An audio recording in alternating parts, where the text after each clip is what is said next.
കുട്ടി ഗർഭസ്ഥ ശിശുവാകുമ്പം 4 ആഴ്ച പ്രായമാകുമ്പം അത് മിടിക്കാൻ തുടങ്ങിക്കഴിഞ്ഞാല് 100 കൊല്ലം ആയുസ്സുള്ള ഒരു മനുഷ്യനാണെങ്കിൽ 100 കൊല്ലവും അത് അടിച്ചുകൊണ്ടേയിരിക്കും. അത്രയും പ്രത്യേകതയുള്ള മസിലാണ് കാർഡിയാക്ക് മസിൽ. സഹോദരങ്ങളെ, രക്തക്കുഴലുകൾ നിങ്ങൾ ആലോചിച്ച് നോക്കി. രക്തക്കുഴലുകൾ, മനുഷ്യന്റെ രക്തക്കുഴലുകൾ ഇങ്ങനെ എടുത്താൽ അതിങ്ങനെ ലാസ്റ്റ് ചെറുതായി വന്ന് കാപ്പിലറീസ് എന്ന് പറഞ്ഞ രക്തക്കുഴലുകളായി മാറുന്നുണ്ട്. ഒരു കാപ്പിലറിന്റെ വലുപ്പത്ര നിങ്ങൾക്കറിയോ? നിങ്ങളെ തലന്റെ ഒരു തലമുടി എടുത്തിട്ട് അത് 10 ആക്കിയിട്ട് ഭാഗിച്ചാൽ അതിൽ ഒരു ഭാഗത്തിന്റെ അത്ര വലുപ്പമാണ് ഒരു കാപ്പിലറിക്കുള്ളത്. അതിന്റെ ഉള്ളിലൂടെയാണ് ഈ രക്തം ഒഴുകിക്കൊണ്ടിരിക്കുന്നത്, ഈ രക്തത്തിലെ കോശങ്ങൾ ഒഴുകിക്കൊണ്ടിരിക്കുന്നത്. സഹോദരങ്ങളെ, ഇത്രയും അന്യൂനമായ അതിഗംഭീരമായ ഒരു സൃഷ്ടിപ്പ് അല്ലാഹു സുബ്ഹാനഹു വ തആല നമുക്ക് സമ്മാനിച്ചത്, നമുക്ക് വെറുതെ നൽകിയത് സഹോദരങ്ങളെ വെറുതെയാണെന്നാണോ നിങ്ങൾ വിചാരിക്കുന്നത്? അതാണ് നമ്മൾ ഇവിടെ ആലോചിക്കേണ്ടത്. മനുഷ്യന്റെ തലച്ചോറിൽ എത്ര സിഗ്നലുകൾ പോകുന്നുണ്ട് സഹോദരങ്ങളെ. 25 വാട്ട്സ് വൈദ്യുതി അവിടെ ഉണ്ടാക്കുന്നുണ്ടെന്നാണ്. 25 വാട്ട്സ് വൈദ്യുതി ഉണ്ടാക്കാനുള്ള എനർജി അവിടെ ഉണ്ടാക്കുന്നുണ്ടെന്നാണ്. ഒരു ബൾബ് കത്താനുള്ള അത്ര എനർജി നമ്മുടെ തലച്ചോറിൽ പ്രവർത്തനം നടന്നുകൊണ്ടിട്ടുണ്ട്. അതേപോലെ സഹോദരങ്ങളെ, മനുഷ്യന്റെ രക്തക്കുഴൽ, ഞാൻ ഈ പറഞ്ഞ കാപ്പിലറീസ് ഒക്കെ ഇതേപോലെ ഇങ്ങോട്ട് നീട്ടി വെച്ചാൽ അത് 96,560 മീറ്റർ നീളം ഉണ്ടാവും. ഏകദേശം 1,00,000 മീറ്റർ നീളമുണ്ട് ഒരൊറ്റ മനുഷ്യന്റെ രക്തത്തിലെ രക്തക്കുഴലുകളുടെ നീളം എന്നാണ്. ഭൂമിയുടെ ചുറ്റളവ് വരെ ആകെ 40,000 ഉള്ളൂ. അത് നമ്മളെ രക്തക്കോയിൽ, ഒരു മനുഷ്യന്റെ രക്തക്കോയിൽ ഇങ്ങനെ ഇങ്ങനെ വെച്ചാല് ഈ ഭൂമി മുഴുവൻ ചുറ്റാനുള്ളതിന്റെ ഇരട്ടിണ്ട് എന്നാണ് മനസ്സിലാക്കേണ്ടത്.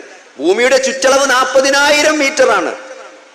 മനുഷ്യന്റെ രക്തക്കോയിലുകൾ മുഴുവൻ നീർത്തി വെച്ചാൽ അതിന്റെ നീളം 1,00,000 അടുത്തുണ്ട് മീറ്റർ. ഇത്രയും നീളമുള്ള രക്തക്കുഴലുകൾ ആർക്കുണ്ട്? ഒരാൾക്കുണ്ട്. എത്ര കോടി മനുഷ്യന്മാരുണ്ട് ഇവിടെ സഹോദരങ്ങളെ? ഇതൊക്കെ വെറുതെ ഉണ്ടാക്കിയതാണോ? ഇതൊക്കെ പടച്ചോൻ വെറുതെ ഉണ്ടാക്കി വിട്ടതാണോ സഹോദരങ്ങളെ? അതുകൊണ്ട് ഓരോ മനുഷ്യനും സഹോദരങ്ങളെ ചോദ്യം ചെയ്യപ്പെടും. അതാണ് നമ്മളോട് ഏറ്റവും മനസ്സിലാക്കേണ്ട വിഷയം. വിശുദ്ധ ഖുർആന്റെ ഒരു ശൈലിയുണ്ട്. ഈ പ്രപഞ്ചത്തിന്റെ സൃഷ്ടിപ്പും മനുഷ്യന്റെ സൃഷ്ടിപ്പും എല്ലാം സംസാരിക്കുന്നിടത്തൊക്കെ അള്ളാഹു പറയുന്ന ഒരു കാര്യമുണ്ട്, അള്ളാഹു നമ്മളെ ഉണർത്തുന്ന ഒരു കാര്യമുണ്ട്.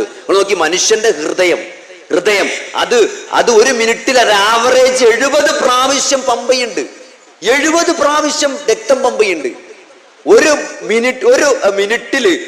മിനിറ്റിൽ ഒരാൾക്ക് 6 ലിറ്റർ രക്തം വേണം. 6 ലിറ്റർ രക്തം 1 മിനിറ്റിൽ ഹൃദയത്തിൽ നിന്ന് പുറത്തേക്ക് പമ്പ് ചെയ്യുന്നുണ്ട്. നിങ്ങൾ ആലോചിച്ച് നോക്കി, ഒരു 60 കൊല്ലം ജീവിക്കണ മനുഷ്യന് ഒരു 10,000 നമ്മളെ വണ്ടിയില്ലേ, ക്യാപ്സൂൾ വണ്ടി, ഓയിൽ ടാങ്ക് കൊണ്ടാണ് വണ്ടി, ആ ടാങ്കിൽ ബ്ലഡ് വേണം 10,000. ഒരാൾക്ക് 60 കൊല്ലം ജീവിക്കണമെങ്കിൽ ഹൃദയത്തിൽ നിന്ന് എത്ര ബ്ലഡ് പുറത്തേക്ക് പോകണം? 10,000 ടാങ്കർ ലോറിയിൽ കൊള്ളണത്ര ചോര പുറത്തേക്ക് ഇങ്ങനെ വന്നുകൊണ്ട് എന്നാലേ ഒരാൾക്ക് ജീവിക്കാൻ പറ്റുള്ളൂ 60 വയസ്സ് വരെ. അത്രയും ബ്ലഡിന് റിക്വയർമെന്റ് ഉണ്ട്. ആ ബ്ലഡ് ഇങ്ങനെ റിന്യൂ ചെയ്ത് തള്ളിക്കൊണ്ടേ നിൽക്കുകയാണ്. ഇതൊരു പ്രത്യേക സിസ്റ്റാണ്. അങ്ങോട്ട് പോയി തിരിച്ചിങ്ങോട്ട് വന്ന് ശ്വാസകോശത്തിലേക്ക് പോയി അവിടുന്ന് ഓക്സിജൻ സ്വീകരിച്ച് പുറത്തേക്ക് തള്ളി അത് വീണ്ടും എല്ലാ ശരീരത്തിലേക്കും എല്ലാ ഭാഗത്തേക്കും എത്തിച്ച് അവിടെ വീണ്ടും ഓക്സിജൻ ഉപയോഗപ്പെടുത്തി ആ ഓക്സിജനിൽ തിരിച്ച് കാർബൺ ഡൈ ഓക്സൈഡ് തിരിച്ച് അങ്ങോട്ട് കയറ്റി വിട്ട് അത് വീണ്ടും ലങ്സിലെത്തി. ഇതിങ്ങനെ റീസർക്കിൾ ചെയ്തുകൊണ്ട് ഹൃദയത്തിന് 1 മിനിറ്റിൽ ഈ 200 ട്രില്യൺ കോശങ്ങൾ, 200 കോടി കോശങ്ങൾക്ക് ഈ വേണ്ട ഓക്സിജൻ എത്തിക്കാനാണ് ഈ ബ്ലഡ് ഇങ്ങനെ ചുറ്റിക്കൊണ്ടിരിക്കുന്നത് സഹോദരങ്ങളെ. അപ്പോ ഇതൊക്കെ പറയുന്നിടത്ത് അല്ലാഹു സുബ്ഹാനഹു വ തആല ഓർമ്മപ്പെടുത്തുന്ന ഒരു കാര്യമുണ്ട് സഹോദരങ്ങളെ. അതെന്താണ്? الذين يذكرون الله قياما وقعودا وعلى جنوبهم ويتفكرون في خلق السماوات والأرض ربنا ما خلقت هذا باطلا سبحانك فقنا عذاب النار. പടച്ചോൻ ഏതാണ്? ഇന്ന ഫീ ഖൽഖി സമാവാതി വൽ അർളി വഖ്തിലാഫിൽ ലൈലി വന്നഹാരി ലആയാതിൻ ലിഉലിൽ അൽബാബ്. ഈ പ്രപഞ്ചത്തിന്റെ സൃഷ്ടിപ്പിലും മാറി വരുന്ന രാപ്പകലുകളിലുമെല്ലാം മനുഷ്യർക്ക് ദൃഷ്ടാന്തമുണ്ട് എന്ന് പറഞ്ഞിട്ട് അല്ലദീന യദ്കുറൂനല്ലാഹ ഖിയാമൻ വഖുഊദൻ വഅലാ ജുനൂബിഹിം വയതഫക്കറൂന ഫീ ഖൽഖി സമാവാതി വൽ അർള്. ഇരുന്നും നിന്നും കൊണ്ട് കിടന്നുകൊണ്ടും അല്ലാഹുവിനെ ഓർമ്മിക്കുകയും ആകാശഭൂമികളുടെ സൃഷ്ടിപ്പിനെ പറ്റി ചിന്തിച്ചു കൊണ്ടിരിക്കുകയും ചെയ്യുന്നവരാകുന്നു അവർ. എന്നിട്ടോ അവർ പറയും, റബ്ബന മാ ഖലഖ്ത ഹാദാ ബാതില, ഇതൊന്നും നീ വെറുതെ ബാത്തിലായി സൃഷ്ടിച്ചതല്ല. സുബ്ഹാനക, നീ എത്ര പരിശുദ്ധനാണ്. ഫഖിനാ അദാബന്നാർ, അതുകൊണ്ട് നരക ശിക്ഷയിൽ നിന്ന് നീ ഞങ്ങളെ കാക്കണേ എന്നാണ്. സഹോദരങ്ങളെ, സൂറത്തുൽ മുഅ്മിനൂനിൽ മനുഷ്യന്റെ സൃഷ്ടിപ്പിന്റെ വ്യത്യസ്ത ഘട്ടങ്ങൾ പറയുന്നുണ്ട്. അത് വളരെ റീസെന്റ് ആയിട്ട് ഇലക്ട്രോൺ മൈക്രോസ്കോപ്പ് ഒക്കെ കണ്ടുപിടിച്ചതിന് ശേഷം മാത്രമാണ് മനുഷ്യന്റെ എംബ്രിയോന്റെ ഓരോ സ്റ്റേജുകളും, മനുഷ്യന്റെ ഭ്രൂണത്തിന്റെ ഓരോ സ്റ്റേജുകളും ഇത്ര കൃത്യമായിട്ട് ശാസ്ത്രത്തിന് പോലും മനസ്സിലാക്കിയത്. ആദ്യത്തെ മൈക്രോസ്കോപ്പ് കണ്ടുപിടിച്ചത് ആന്റൺ വോൺ ലീവൻഹൂക്ക് എന്ന് പറഞ്ഞ ആളാണ്. അദ്ദേഹം മൈക്രോസ്കോപ്പ് കണ്ടുപിടിച്ചിട്ട് ആ മൈക്രോസ്കോപ്പിലൂടെ മനുഷ്യന്റെ ബീജത്തെ നിരീക്ഷിച്ചിട്ടുണ്ട്.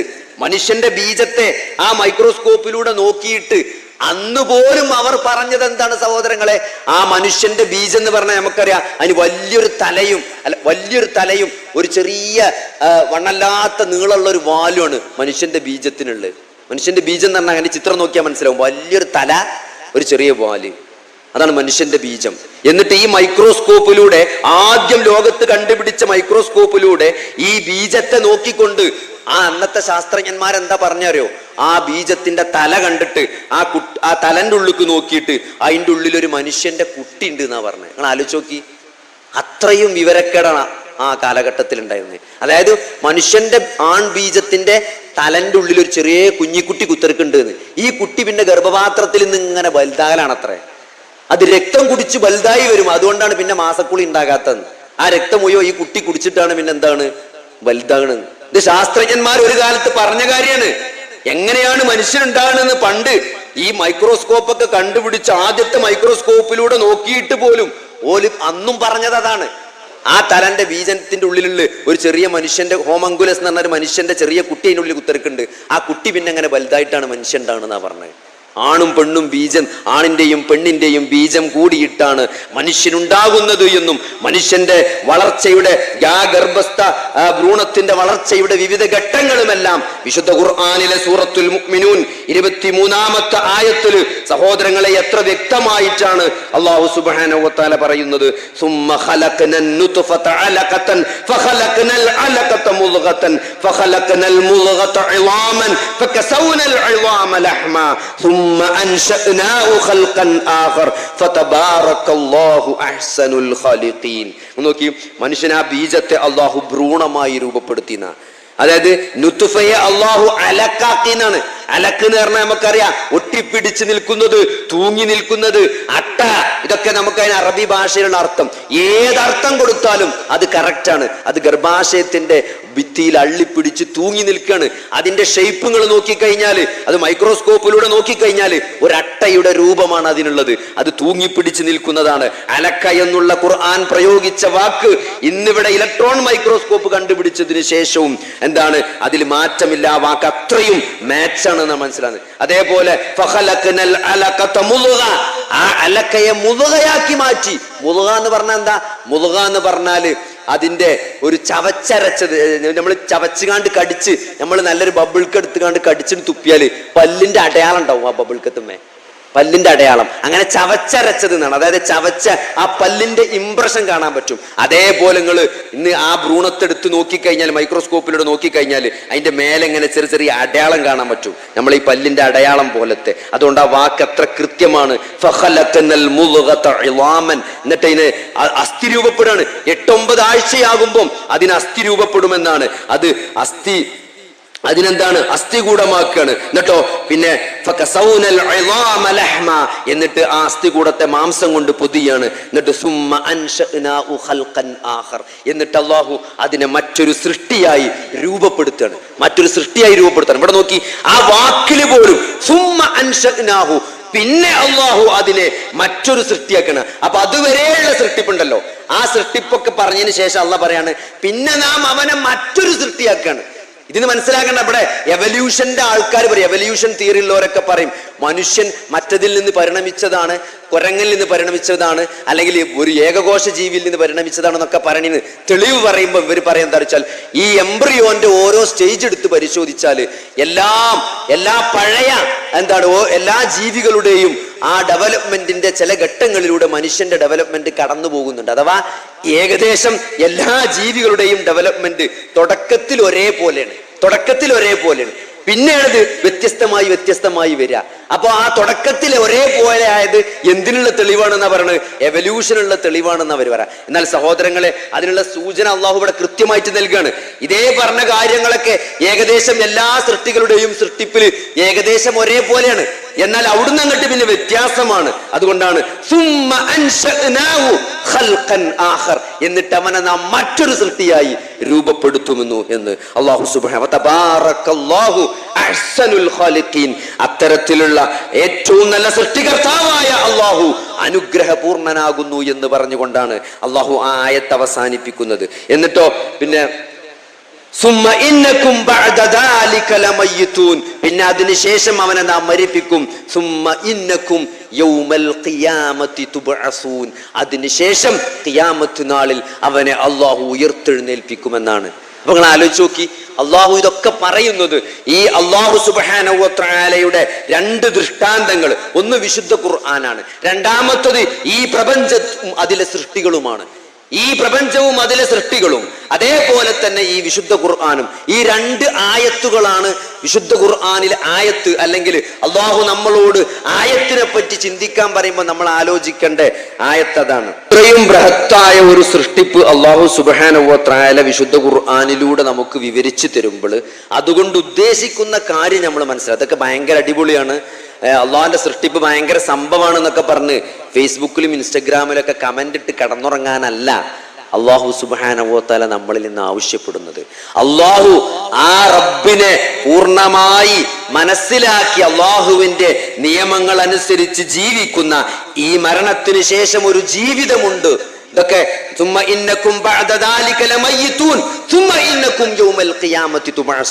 നിങ്ങൾ വീണ്ടും ഉയർത്തെഴുന്നേൽപ്പിക്കപ്പെടും എന്നുള്ള, നമ്മളെല്ലാം ചോദ്യം ചെയ്യപ്പെടുന്നവരാണ്. നമ്മുടെ കർമ്മരേഖകൾ ഹാജരാക്കിക്കൊണ്ട് ശക്തമായ ഒരു വിചാരണക്ക് നമ്മളെല്ലാവരും വിധേയരാകേണ്ടി വരുമെന്ന ഒരു ബോധമുണ്ടായിക്കൊണ്ട് ജീവിക്കാൻ വേണ്ടിയാണ് അല്ലാഹു സുബ്ഹാനഹു വ തആല ഈ ദൃഷ്ടാന്തങ്ങളൊക്കെ നമ്മളെ ഓർമ്മിപ്പിക്കുന്നത്. അതുകൊണ്ട് സഹോദരങ്ങളെ, അള്ളാഹുവിനെ എങ്ങനെയാണ് നമ്മൾ നിഷേധിക്കുക? വിശുദ്ധ ഖുർആനിലെ സൂറത്തുൽ ബഖറയിൽ അല്ലാഹു ചോദിക്കുന്നുണ്ട്, ഇത്രയും അനുഗ്രഹങ്ങൾ ചെയ്തു തന്ന ഒരു റബ്ബിനെ നമ്മൾ എങ്ങനെ നിഷേധിക്കും? കൈഫ തക്ഫുറൂന ബില്ലാഹ് കൈഫ തക്ഫുറൂന ബില്ലാഹി വകുൻതും അംവാതൻ ഫഅഹ്യാകും സുമ്മ യുമീതുകും സുമ്മ യുഹ്യീകും സുമ്മ ഇലൈഹി തുർജഊൻ. കൈഫ തക്ഫുറൂന ബില്ലാഹ്, നിങ്ങൾ എങ്ങനെയാണ് അല്ലാഹുവിനെ നിഷേധിക്കുക? വകുൻതും അംവാത, നിങ്ങൾ ജീവനില്ലാത്തൊരവസ്ഥയിലായിരുന്നു. ഫഅഹ്യാകും, എന്നിട്ട് അവൻ നിങ്ങൾക്ക് ജീവൻ നൽകി. സുമ്മ യുമീതുകും, പിന്നെ നിങ്ങൾ അവൻ മരിപ്പിക്കും. സുമ്മ യുഹ്യീകും, പിന്നെയും നിങ്ങൾ അവൻ ജീവിപ്പിക്കും. അതുകൊണ്ട് സഹോദരങ്ങളെ, നമ്മൾ മരണത്തിന് ശേഷം വീണ്ടും ഉയർത്തെഴുന്നേറ്റ് ജീവിച്ച് വീണ്ടും വരുമെന്ന് എന്താണ് നമുക്കൊരു സംശയം? സഹോദരങ്ങളെ, ചില ആളുകളൊക്കെ ഇതേപോലെ വീണ്ടും മനുഷ്യൻ സൃഷ്ടിക്കപ്പെടുകയില്ല എന്ന് വിചാരിക്കുന്നവരാണ്. വീണ്ടും ഒരു വിചാരണ നമ്മൾ ഹാജരാക്കപ്പെടുകയില്ല എന്ന് വിചാരിക്കുന്നവരാണ്. സഹോദരങ്ങളെ, ഇതെന്തൊരു മണ്ടത്തരമാണ്. നിങ്ങൾ ആലോചിച്ച് നോക്കി, ഒരു നമ്മൾ ഈമ്പിട്ട മാങ്ങന്റെ അണ്ടി നമ്മളെ വേസ്റ്റിന്റെ കുഴിയിൽ പോയി നോക്കിയാൽ മതി. ഒരു മഴ അങ്ങനെ പെയ്തു കഴിഞ്ഞാൽ നമ്മൾ വീടിന്ന് വേസ്റ്റ് തള്ളിയ ചക്കക്കുരു, പയറിന്റെ വിത്ത്, പുളിന്റെ കുരു, ഈ സാധനങ്ങളൊക്കെ ഒരു മഴ തട്ടുമ്പോ അങ്ങനെ മുളച്ചു വരും അല്ലേ? ചക്കക്കുരു മുളച്ചു വരുന്ന, മാങ്ങന്റെ അണ്ടി മുളച്ചു വരുന്ന നമ്മൾ കണ്ടിട്ടില്ലേ? സഹോദരങ്ങളെ, മനുഷ്യൻ എന്നൊരു ബൃഹത്തായ ജീവി മാത്രം അതിന്റെ അണ്ടിയിൽ നിന്ന്, അതിന്റെ വിത്തിൽ നിന്ന് മുളക്കൂലാന്ന് എന്തുകൊണ്ടാണ് നമ്മൾ ഇത്രയും വിശ്വസിക്കാൻ പ്രയാസമുള്ളത്? സഹോദരങ്ങളെ, ഈ മുഴുവൻ സൃഷ്ടിജാലങ്ങളെയും സൃഷ്ടിച്ച അള്ളാഹുവിന്, ആദ്യ തവണ സൃഷ്ടിപ്പ് നടത്തിയ അള്ളാഹുവിന് രണ്ടാമതൊരു സൃഷ്ടിപ്പ് നടത്താൻ എന്ത് പ്രയാസമാണുള്ളത് സഹോദരങ്ങളെ. അതുകൊണ്ട് ഇതൊക്കെ നമ്മൾ ആലോചിക്കേണ്ടത്, ഇതൊക്കെ നമ്മൾ മനസ്സിലാക്കേണ്ടത്, ഈ മരണത്തിന് ശേഷം നമ്മൾ വീണ്ടും ജീവിപ്പിക്കപ്പെടുമെന്നുള്ള ഒരു യാഥാർത്ഥ്യത്തെ തിരിച്ചറിയാൻ വേണ്ടിയിട്ടാണ് അല്ലാഹു സുബ്ഹാനഹു വ തആല ഈ ദൃഷ്ടാന്തങ്ങളെയൊക്കെ മനുഷ്യനെ ഓർമ്മപ്പെടുത്തുന്നത്. അതുകൊണ്ട് സഹോദരങ്ങളെ, വത്തഖൂ യൗമൻ തുർജഊന ഫീഹി ഇലല്ലാഹ് സുമ്മ തുവഫാ കുല്ലു നഫ്സിൻ മാ കസബത് വഹും ലാ യുദ്ലമൂൻ എന്ന സൂറത്തു ബഖറയിലെ 281-ാമത്തെ ആയത്ത് വിശുദ്ധ ഖുർആനിലെ അവസാനം ഇറങ്ങിയ ആയത്താണ് എന്ന് പറയപ്പെടുന്ന ഇബ്നു അബ്ബാസ് റളിയല്ലാഹു അൻഹു അഭിപ്രായപ്പെട്ട വത്തഖൂ യൗമൻ, ഒരു ദിവസത്തെ നിങ്ങൾ സൂക്ഷിക്കണം, തുർജഊന ഫീഹി ഇലല്ലാഹ്, അതിൽ നിങ്ങൾ അല്ലാഹുവിലേക്ക് മടക്കപ്പെടും. സുമ്മ തുവഫാ കുല്ലു നഫ്സിൻ മാ കസബത്ത്, ഓരോ ആത്മാവിനും അവർ പ്രവർത്തിച്ചതിന്റെ ഫലം പൂർണ്ണമായി നൽകപ്പെടുന്നതാണ്. വഹും ലാ യുദ്ലമൂൻ, അവരോട് ഒട്ടും തന്നെ അനീതി കാണിക്കപ്പെടുകയില്ല. അതുകൊണ്ട് പൂർണ്ണമായി നമ്മൾ അള്ളാഹുവിലേക്ക് മടക്കപ്പെടുകയും ഒരു ശക്തമായ വിചാരണക്ക് നമ്മളെല്ലാവരും വിധേയരാകേണ്ടി വരുന്ന ഒരു ദിവസത്തെ നമ്മൾ സൂക്ഷിക്കണമെന്നാണ് വിശുദ്ധ ഖുർആൻ നമ്മളോട് പറയുന്നത്. അതുകൊണ്ട് സഹോദരങ്ങളെ, നമ്മൾ ആ ഒരു മരണാനന്തര ജീവിതത്തിന് തയ്യാറെടുത്തിട്ടുണ്ടോ? അതിന് തയ്യാറെടുക്കാനുള്ള ഒരു അവസരമാണ് ഈ വിശുദ്ധ റമളാൻ. നിങ്ങൾ നോക്കി, അള്ളാഹു സകല നന്മകളെയും സകല നന്മകൾക്കുമുള്ള അവസരങ്ങൾ തുറന്നിട്ടുകൊണ്ട് നന്മയുടെ സകല അവസരങ്ങൾ, നന്മയുടെ സകല വാതിലുകളും, സ്വർഗത്തിന്റെ സകല വാതിലുകളും തുറന്നിട്ടുകൊണ്ട് നരകത്തിന്റെ വാതിലുകൾ അടച്ചുകൊണ്ട് പിശാചുകളെ ബന്ധിച്ചുകൊണ്ട് എളുപ്പം നോമ്പ് നോൽക്കുന്നവർക്കും നന്മ ഉദ്ദേശിക്കുന്ന ആളുകൾക്ക് കൂടുതൽ എളുപ്പമുണ്ടാക്കുന്ന രൂപത്തിൽ ഈ റമളാനിനെ അള്ളാഹു സംവിധാനിച്ചത് സഹോദരങ്ങളെ നമുക്ക് അള്ളാഹുവിന്റെ മഗ്ഫിറത്ത്, പാപമോചനം കിട്ടാൻ വേണ്ടിയിട്ടാണ്, സ്വർഗപ്രവേശനം കിട്ടാൻ വേണ്ടിയിട്ടാണ്, നരകമോചനം കിട്ടാൻ വേണ്ടിയിട്ടാണ്. അതുകൊണ്ട് നമ്മൾ ഈ റമളാനിനെ പരമാവധി ഉപയോഗപ്പെടുത്തേണ്ടതുണ്ട്. ഈ അടുത്ത റമളാനിൽ നമ്മൾ ഉണ്ടാകുമെന്ന് നമുക്ക് ഉറപ്പില്ല. നിങ്ങൾ നോക്കി, ഒരു ഹദീസിൽ കാണാം, ഒരു രണ്ട് സഹാബികള് ഒന്നിച്ച് ഇസ്ലാം സ്വീകരിക്കുകയും അതിൽ ഒരു സഹാബി ഒരു യുദ്ധത്തിൽ മരണപ്പെടുകയും അദ്ദേഹത്തിന്റെ കൂട്ടുകാരനായ മറ്റൊരു സഹാബി ഒരു വർഷം കഴിഞ്ഞതിന് ശേഷം സാധാരണ രൂപത്തിൽ മരണപ്പെടുകയും ചെയ്തു. എന്നിട്ട് ഒരു സഹാബി സ്വപ്നം കാണുകയാണ്. ഈ രണ്ട് കൂട്ടുകാരില് ആ സാധാരണ മരണപ്പെട്ട വ്യക്തി അഥവാ ഷഹീദായി മരണപ്പെട്ട വ്യക്തിക്ക് മരിച്ചതിന് ശേഷം ഒരു കൊല്ലം കഴിഞ്ഞിട്ട് സാധാരണ പോലെ മരിച്ച ആ സഹാബി, അദ്ദേഹമാണ് സ്വർഗത്തിൽ ആദ്യം പ്രവേശിക്കുന്നത് എന്ന് ഒരു സഹാബി സ്വപ്നം കാണുകയാണ്. അതിപ്പോ എങ്ങനെ അങ്ങനെ വരിക? നമ്മളെ അറിവനുസരിച്ച് എന്താണ്? അറിവനുസരിച്ച് ഷഹീദായ ആളാണ് ആദ്യം സ്വർഗത്തിൽ പോകേണ്ടത്. പക്ഷെ ഇവിടെ സ്വപ്നം കണ്ടത് രണ്ടാമത്തെ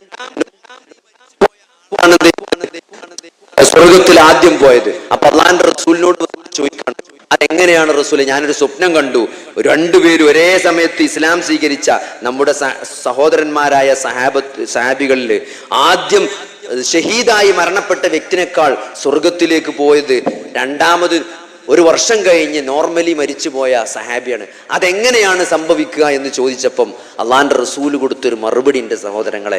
അത് നമ്മുടെ മനസ്സിൽ നമ്മൾ കൊത്തിവെക്കേണ്ടതുണ്ട്. എന്താണറിയോ? അദ്ദേഹത്തിന് ഒരു റമളാൻ കൂടി അധികം കിട്ടിയെന്നാണ്. എന്നാണ്. അതുകൊണ്ട് സഹോദരങ്ങളെ, എത്ര ആളുകൾ കഴിഞ്ഞ റമളാനിൽ ഉണ്ടായിരുന്ന പലരും ഈ റമളാനിൽ നമ്മോടൊപ്പം ഇല്ല. അവർക്ക് ഈ റമളാനിൽ അള്ളാഹു തൗഫീക്ക് നൽകിയിട്ടില്ല. എന്നാൽ സഹോദരങ്ങളെ, ഈ റമളാനിന്റെ പുണ്യം അത് പൂർണ്ണമായിട്ട് കിട്ടണമെങ്കിൽ സഹോദരങ്ങളെ, നമ്മൾ ശരിയായ വിശ്വാസത്തോടുകൂടി, തൗഹീദ് ഉൾക്കൊണ്ടുകൊണ്ട് നമ്മൾ ശരിയായ വിശ്വാസത്തോടുകൂടി പ്രതിഫലേച്ഛയോടുകൂടി നോമ്പ് നോൽക്കേണ്ടതുണ്ട്. ഒരാള് ശരിയായ ഈമാനോടുകൂടി വിശ്വാസത്തോടുകൂടി പ്രതിഫലം ആഗ്രഹിച്ച് നോമ്പ് നോറ്റാള് അയാളുടെ മുഴുവൻ കഴിഞ്ഞുപോയ പാപങ്ങൾ പൊറുക്കപ്പെടുമെന്ന് അള്ളാഹുവിന്റെ റസൂൽ സല്ലല്ലാഹു അലൈഹി വസല്ലമ പറഞ്ഞിട്ടുണ്ട്. നിങ്ങൾ മനസ്സിലാക്കേണ്ടത്, നമ്മൾ എന്തൊക്കെ പ്രവർത്തിച്ചാലും, എന്തൊക്കെ നമ്മൾ ഒരു മൊബൈലിൽ ടൈപ്പ് ചെയ്യാം, ഇനിയിപ്പോ സംസാരിക്കണ്ട, നമ്മളെ വിരലുകൊണ്ട് നമ്മൾ മൊബൈലിൽ ടൈപ്പ് ചെയ്യുന്നത് പോലും അതൊക്കെ നമ്മൾ നാളെ പരലോകത്ത് വിചാരണക്ക് വിധേയരാകുന്ന കാര്യമാണ്. നമ്മൾ മൊബൈലിൽ ഒരു മെസ്സേജ് ടൈപ്പ് ചെയ്യാണ്, നമ്മൾ ഗൂഗിൾ പേ എടുത്തിട്ട് ഒരു 10 റുപ്യ ഗൂഗിൾ പേയിൽ പേ ചെയ്യാണ്, ഒരു 100 റുപ്യ ഗൂഗിൾ പേയിൽ പേ ചെയ്യാണ്. നമ്മൾ ഫോൺ പിടിച്ചിട്ട് ജസ്റ്റ് സ്കാൻ ചെയ്യാണ് നമ്മളെ പൈസ കൊടുക്കാൻ വേണ്ടിയിട്ട്. സഹോദരങ്ങളെ, നിങ്ങൾ ഉരുവിടുന്ന ഏതൊരു വാക്കും, നിങ്ങളുടെ ഏതൊരു പ്രവൃത്തിയും അതിന് രണ്ടാലൊരു ഇഫക്റ്റ് ഉണ്ടാവും. നിങ്ങൾ ആലോചിച്ചോളി, സീരിയസ് ആയിട്ട് ഇത് മനസ്സിൽ കൊത്തിവെച്ചോളി. നമ്മളെ വാക്കാകട്ടെ പ്രവൃത്തിയാകട്ടെ, ഏതൊരു കാര്യവും ഒന്നുകിൽ നമുക്ക് അനുകൂലമായിരിക്കും, അത് നമ്മളെ കർമ്മത്ത് വലതുഭാഗത്ത് നമ്മുടെ ഗ്രന്ഥത്തിൽ രേഖപ്പെടുത്തപ്പെടും. നാളെ നമ്മുടെ 7 മീസാനിൽ തൂക്കുമ്പോൾ അത് തൂക്കം കൂടാൻ കാരണമാകുന്ന ഒരു വാക്കായിട്ടോ പ്രവൃത്തിയായിട്ടോ കർമ്മമായിട്ടാണ് അത് വരിക. അതല്ലെങ്കിൽ സഹോദരങ്ങളെ, നമ്മൾ ശിക്ഷിക്കപ്പെടാൻ കാരണമാകുന്ന ഒരു പ്രവർത്തനമായിട്ടാണ് അത് വരിക. അള്ളാഹു പുറത്തു തന്നിട്ടില്ലെങ്കിൽ അല്ലാതെ അതുകൊണ്ട് അത് മുഴുവനും പൊറുക്കലിനെ തേടാനുള്ള, അത് മുഴുവൻ പൊറുപ്പിക്കാനുള്ള ഒരു വലിയ അവസരമാണ് ഈ റമദാനിലൂടെ നമുക്ക് കൈവന്നിട്ടുള്ളത്. അതുകൊണ്ട് പാപങ്ങൾ മുഴുവൻ പൊറുക്കപ്പെടാനുള്ള ഒരു സന്മനസ്, ഒരു പ്രാർത്ഥന, ഒരു തേട്ടം നമ്മുടെ മനസ്സിൽ നിന്നുണ്ടാകണം. ആത്മാർത്ഥതയോടെ സഹോദരങ്ങളെ നമ്മൾ പശ്ചാത്തപിക്കുക. കഴിഞ്ഞുപോയ ചെയ്തുപോയ പാപങ്ങളെ ഓർത്ത് അള്ളാഹുവിനോട് ഏറ്റുപറഞ്ഞുകൊണ്ട് നമ്മൾ ആ പാപങ്ങളിൽ നിന്ന് തൗബ ചെയ്ത് മടങ്ങുക, ഇസ്തിഗ്ഫാർ വർദ്ധിപ്പിക്കുക, നന്മകൾ വർദ്ധിപ്പിക്കുക, നന്മകളിലൂടെ മുന്നേറുക. സഹോദരങ്ങളെ, ചാരിറ്റി ആയിട്ടും സ്വതക്കയായിട്ടും സക്കാത്തായിട്ടും സഹോദരങ്ങളെ നമ്മുടെ സമ്പത്തിൽ നിന്ന് അർഹമായ ആളുകൾക്ക് കിട്ടേണ്ട വിഹിതം നമ്മൾ നൽകുക. അതേപോലെ തന്നെ ബാക്കി ഇബാദത്തുകളിലെല്ലാം ആത്മാർത്ഥതയോടുകൂടി ഇഖ്ലാസോടുകൂടി നമ്മൾ ഇബാദത്തുകൾ ചെയ്യുക. അവസാനമായി ഓർമ്മപ്പെടുത്താനുള്ളത്, ഇത് വിശുദ്ധ ഖുർആനിന്റെ മാസമാണ്. വിശുദ്ധ ഖുർആനിന്റെ മാസമാണ്. നിങ്ങൾ നോക്കി, ആയിഷ റളിയല്ലാഹു അൻഹ, നബി സല്ലല്ലാഹു അലൈഹി വസല്ലമ ആയിഷ ബീവിന്റെ മടിയിൽ കിടന്ന് മരിക്കണ്. നമുക്കറിയാം, നബി സല്ലല്ലാഹു അലൈഹി വസല്ലമയുടെ അന്ത്യനിമിഷങ്ങൾ കേട്ടവരാണ്, വായിച്ചവരാണ്. അത് കേട്ടും വായിച്ചും കരഞ്ഞവരാണ് സഹോദരങ്ങളെ നമ്മൾ. അത് കേട്ടിട്ടും വായിച്ചിട്ടും കരയാത്ത ഒരു മുസ്ലിം ഉണ്ടാവില്ല. അത്രയും ഹൃദയസ്പർശിയായ നിമിഷങ്ങളാണ് അള്ളാഹുവിന്റെ റസൂലിന്റെ അന്ത്യനിമിഷങ്ങൾ. അതിൽ ആയിഷ റളിയല്ലാഹു അൻഹ കരയുന്നൊരു സീനുണ്ട്. അവസാനം നബി സല്ലല്ലാഹു അലൈഹി വസല്ലമ ഇലാ റഫീഖിൽ അഅ്ലാ, ഉന്നതനായ റബ്ബിലേക്ക് എന്ന് പറഞ്ഞുകൊണ്ട് വഫാത്തായി പോകുന്ന സന്ദർഭത്തിൽ ആയിഷ റളിയല്ലാഹു അൻഹ വിതുമ്പുന്നുണ്ട്. എന്നിട്ട് പിന്നീട് ചരിത്രത്തിൽ കാണാം, എന്തിനാണ് ആയിഷ റളിയല്ലാഹു അൻഹ കരഞ്ഞത്? അള്ളാഹുവിന്റെ റസൂൽ മരിച്ചത് കൊണ്ടല്ല ആയിഷ റളിയല്ലാഹു അൻഹ കരഞ്ഞത്. പിന്നെ എന്തുകൊണ്ടാണ്?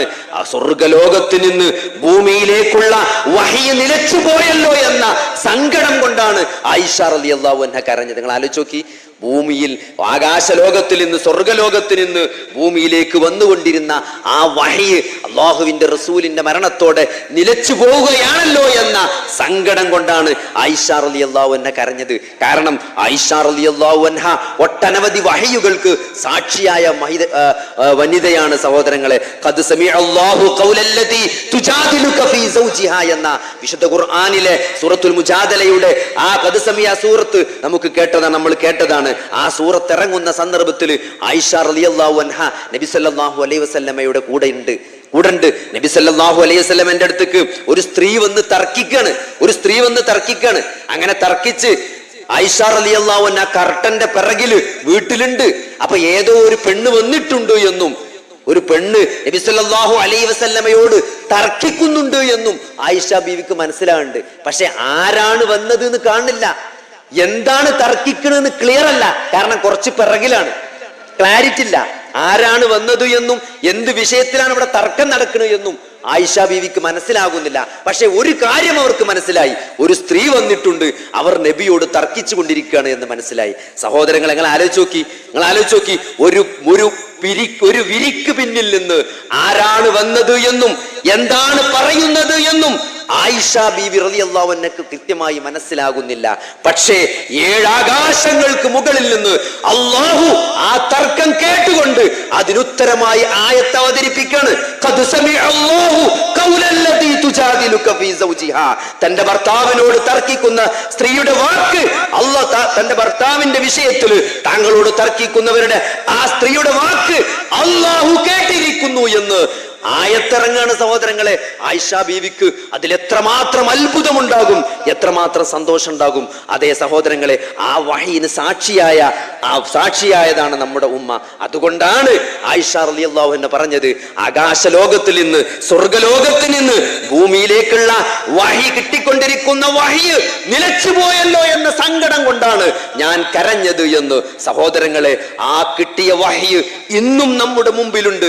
വള്ളിക്ക് പുള്ളിക്ക് മാറ്റമില്ലാതെ കോടാനകോടി ജനങ്ങളെ പരിവർത്തിപ്പിച്ച ആ വഹി ഇന്നും നമ്മുടെ മുമ്പിൽ ജീവസുറ്റതായി നമ്മുടെ മുമ്പിൽ നിലനിൽക്കുന്നുണ്ട്. സഹോദരങ്ങളെ, ആ വഹിയാകുന്ന വിശുദ്ധ ഖുർആനും സഹീഹായ ഹദീസുകളും പഠിക്കാനും അത് ജീവിതത്തിൽ പ്രയോഗവൽക്കരിക്കാനുമുള്ള ഒരു മാസമായി നമ്മൾ ഈ റമളാനിനെ കാണേണ്ടതുണ്ട്. പൂർണ്ണമായി നമ്മൾ അത് പഠിക്കാനും അതിന്റെ പാരായണം, വിശുദ്ധ ഖുർആനിലൂടെ നമുക്ക് നോമ്പ് നിർവഹിക്കാനുള്ള ബാധ്യത ഒന്ന് അതിന്റെ പാരായണം തന്നെയാണ്. അതിന്റെ പാരായണത്തിന് പുണ്യമുണ്ട്.